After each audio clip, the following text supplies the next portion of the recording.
Happy Families podcast. It's the podcast for the time-poor parent who just wants answers now. Creating those spaces for strong connection, building that village around our kids is such an important antidote to the challenges that they experience. And now here's the stars of our show, my mum and dad. This is Dr. Justin Coulson. I'm the founder of happyfamilies.com.au, the author of 6 books about raising a happy family, and the parenting expert on Channel 9's Parental Guidance. I'm here with Kylie, my wife and mum to our 6 kids. Kylie, today answering a question that's come through to podcasts. That's podcasts with an S at happyfamilies.com.au. We really appreciate it when you trust us to be helpful with challenging situations that you experience as a parent, things that you would like help with, things that you would like to be able to get right at home. And Kylie, today's one is a really tough one, and I think that it's one that will pull at the heartstrings of every parent who worries about their child and just wants them to be okay. I won't mention the name of the person who sent this one through, but she's basically said, I've got a son, he's 16, and he's depressed. Not only is he depressed, but he's getting psychological and psychiatric help for it. So the good news is when we're dealing with childhood and adolescent depression, and I'm talking about proper depression, diagnosed depression, not a child who's feeling a bit glum for a bit, we really do need to get help. And fortunately, this mum is in a position where she's been able to, number one, have the resources to get the help, and number two, because it's so hard to get psychological help at the moment, our psychologist is so busy. She's got the help. And that's a really big start. So let me share with you a couple of things that she says, Kylie, in her letter. She says, there are so many articles about how to identify depression and anxiety in your children. And I want to pause just there. There are heaps. So we're not going to talk about how to identify it. You can Google it. We've done podcasts about it before. It's all out there. But she says there are none that address the then what. Only vague statements of being compassionate and loving and that it's a long road. She says, I feel since my son's diagnosis that my parenting toolbox is out the window. He's just not capable of anything at the moment. Simple tasks like hanging out the washing, he forgets to do, or I find him staring at the washing line crying. I have to ask him multiple times for things like, come to dinner. And instead of being loving and fun, I hear myself constantly correcting and directing. Then she says another example is, I'd normally say, if you can't go to school, you can't socialise on the weekend. But he tells me this is when he's able to recharge and feels calm and isn't facing memories of what's tormenting him. And there's one more thing that's worth highlighting, and that is that there's been some sort of a trauma in his life that mum doesn't know about and he's not ready to talk about yet. But when she suggests, let's go for a walk, we don't have to talk, let's just be together, he says, no, maybe later. Tries to have weekly family meetings so that we can all connect, won't show up. Things are really, really hard. How do I include him, is what she says. Tough situation when we're dealing with genuine depression.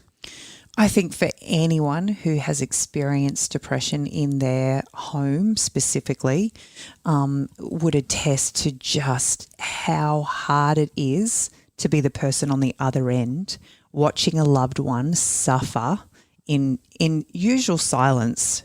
Yeah. And not have any control over making it any better.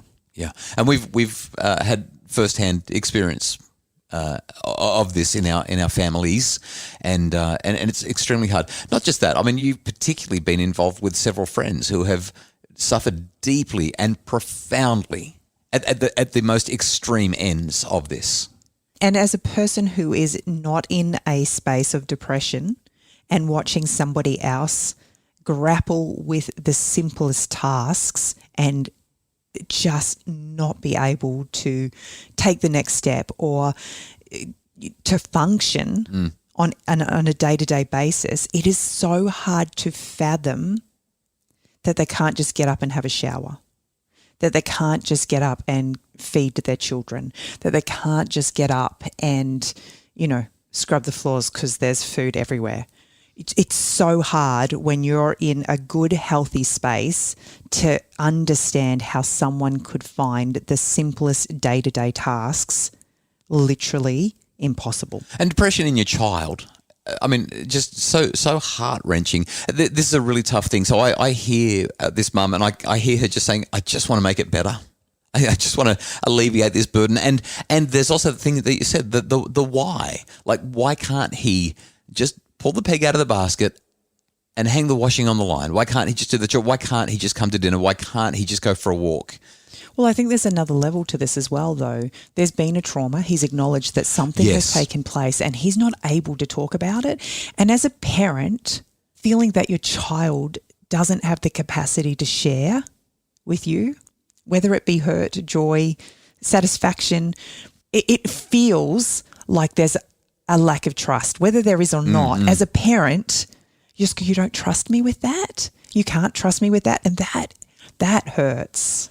Well, as you know, my PhD was all about the essence of human flourishing, exactly the opposite end of the depression and psychopathology end of things. But as a result of all the study that I've done, I've got a whole lot of different ideas that when I read this letter, I thought, oh, well, I can suggest, and I want to tell you all the things that I can suggest. And then I'm going to tell you why they're not going to be helpful in this situation. Let's go through them. So if we talk about what research shows, one of the best ways that we can help somebody is to who's depressed and wants to be better is to help them to be active, to be physically active. But when you're depressed, you can't get out of bed, let alone go for a run or go for a bike ride or go for a hike. And you want them to be standing on top of the mountain that they've just climbed and taking in the awe and the beauty and savoring the moment and the accomplishment, but they're still in bed. In fact, the mountain sometimes is just getting out of bed. How do you do that? I mean, that's just so hard. And will it have the same impact on well-being as we see in the research that it potentially can? So being active, I've got to mention it, and I'm also going to highlight that I don't know if it's going to work in this case. The second thing that I'm going to mention, connecting. That was the number one thing on my notes. He's acknowledged that, you're saying if I don't go to school, I can't hang out with my friends, but being with my friends is actually they're my oxygen, the lifeline at the moment. That's my safe place. But, creating those spaces for strong connection, building that village around our kids is such an important antidote to the challenges that they experience.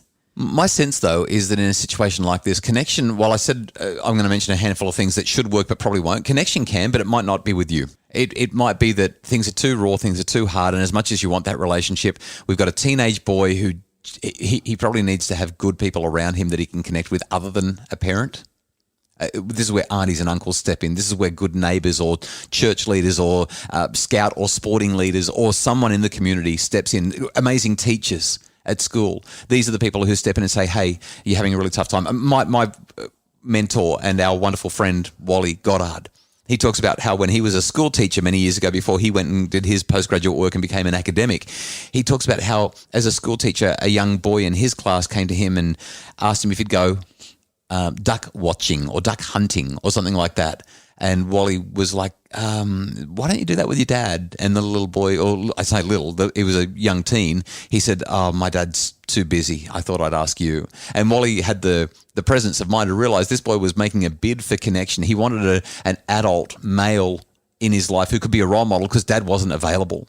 And Wally talks about how this freezing morning, he's putting on all of this wet weather gear and he's traipsing through a swamp and literally commando crawling through the bushes with this boy so that they can sit and watch the sunrise and watch the birds or whatever it is. I don't think that they were hunting. I think they were actually bird watching. And maybe that connection with somebody is going to be helpful. We've talked about this a few times on the podcast where I've acknowledged that growing up, I always had a few other adults outside of my home who I saw as mentors, safe places for me to be. But I think that in some ways it has really opened my eyes to the recognition that in spite of everything my mum did to be my everything, she wasn't able to be. And that as a result, I can't possibly be that. And I've been really conscious about surrounding my children with other beautiful people in their lives who they feel safe with and can share with, and have acknowledged with them at different times, you maybe don't feel like you can share with me what's going on. Is there somebody else that you want to talk to right now? Because I recognise that you actually need to talk, and I might not be the person that you need right now. Yeah, so you've taken them to see Michelle or Pepper or Alyssa or whoever it might be and just said, have a chat or don't, but you guys can hang out for a bit and I'm just going to give you the time and space. Yeah. And sometimes, in all honesty, as a parent, that's really hard. It's really hard knowing that my child doesn't want to share with me. But I've also recognised and watched over even my experiences as a child and now seeing my children. Our children have this beautiful desire to protect us. When we're hurting, that just hurts them even more in their pain. Which means that may be why this particular young man doesn't want to say, hey, Mum, here's what happened to me. This is the thing that I'm burying. It's because I'm trying to protect you, Mum, so that you don't know, so that you don't have to confront and deal with the weight that I'm carrying. Yeah, because the weight I'm carrying is suffocating for me. What's it going to do to you? Yeah. Yeah. And, of course, children don't understand how sharing that burden can actually lighten the load for them. Right after the break, we're going to talk about a couple of other things that should work but might not. And I think it's important that we explore why. But then I'm going to talk about a couple of things that I'm certain are going to make a really big difference in helping you if you've got a child with depression. It's the Happy Families Podcast. For a happier family, try a Happy Families membership, because a happy family doesn't just happen. Details at happyfamilies.com.au. It's the Happy Families Podcast, the podcast for the time-poor parent who just wants answers now. And today we're delving into a little bit of a hard one. We're dealing with children and depression. So we've talked about how physical activity is really important, but it can be a real struggle. And also the power of connection, although once again, it may be a struggle. And we've spent quite a lot of time talking about how to overcome that struggle because it's just so vital. Connection is the heart of well-being. And really, if we can make that sense of relatedness strong, we can start to work very, very well on overcoming some of the challenges that we're facing if we've got a child who's depressed.